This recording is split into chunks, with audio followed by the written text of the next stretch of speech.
તો યશ સોનીની ફિલ્મ જગત સિનેમાઘરમાં ચાલી રહી છે. 6 દિવસ પૂરા થઈ ગયા છે. 7મા દિવસે શું હાલચાલ, શું ડેટા, શું રિપોર્ટ રહ્યો, કલેક્શનની વાત કરીશું આપણે અહીંયા. 7મા દિવસનું કલેક્શન કેટલું રહ્યું? તો જો પહેલાં ઓક્યુપન્સીથી આપણે શરૂઆત કરી લઈએ.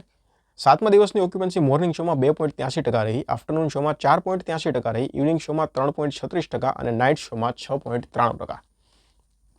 હવે જો એક વાત તમને કહું, ગુજરાતી ફિલ્મો છે ને, ગુજરાતી ફિલ્મો રિલીઝ થાય છે ને એટલે પછી એ ખૂબ સારી ફિલ્મ હોય, જેની હાઇપ ખૂબ વધારે હોય, એ ફિલ્મો રિલીઝ થાય ને તો એક અઠવાડિયું સુધી તો ફિલ્મના શો પણ એટલી માત્રામાં ચાલે, ઓક્યુપન્સી પણ ભરીને આવે. કારણ કે એવી અમુક ફિલ્મો છે જેની હાઇપ ખૂબ હોય અને લોકો આમ કહેવાય ને કે વેઇટ કરતા હોય, અને એ ફિલ્મ રિલીઝ થાય ને તો ઓક્યુપન્સી ભરીને હોય, શો હાઉસફુલ થતા હોય.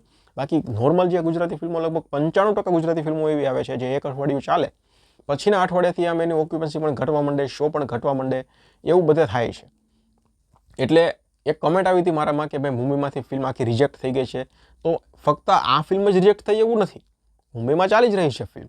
પણ અત્યારે જે 7મા દિવસે, 6ઠ્ઠા દિવસે જે રીતે ફિલ્મો પાછળની ગુજરાતી ફિલ્મો ચાલી હતી એ જ રીતે ચાલી રહી છે. એટલે રિજેક્ટ થઈ ગઈ છે, નીકળી ગઈ છે ને એવું કંઈ નથી. અને આ બધો રિપોર્ટ છે ને એ ગૂગલમાં અવેલેબલ જ છે, તમે લોકો જોઈ શકો છો.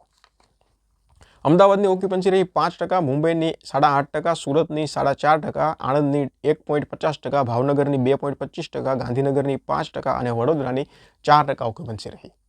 હવે આનું 7મા દિવસનું કલેક્શન કેટલું છે એ રિપોર્ટ ઓફિશિયલ નથી આવ્યો, પણ એનું અર્લી એસ્ટિમેટ આવ્યું છે. અર્લી એસ્ટિમેટ 7મા દિવસનું આવ્યું છે 7 લાખ રૂપિયા. 7 લાખ રૂપિયાનું અર્લી એસ્ટિમેટ આવ્યું છે. હવે ઓફિશિયલ રિપોર્ટ આવશે ને તો આપણે આગળના વિડીયોમાં હું તમને જણાવી દઈશ. પણ અત્યારે અર્લી એસ્ટિમેટ 7 લાખ રૂપિયા છે, એટલે મારા ખ્યાલથી લગભગ 10 લાખની અંદર તો આવશે જ. 8 લાખ 9 લાખ જે આવે 10 ઉપર નહીં જાય. તમારા મતે 7મા દિવસનું ઓફિશિયલ કેટલું આવશે આ ફિલ્મનું કલેક્શન મને કમેન્ટ સેક્શનમાં જણાવી દો. ધન્યવાદ.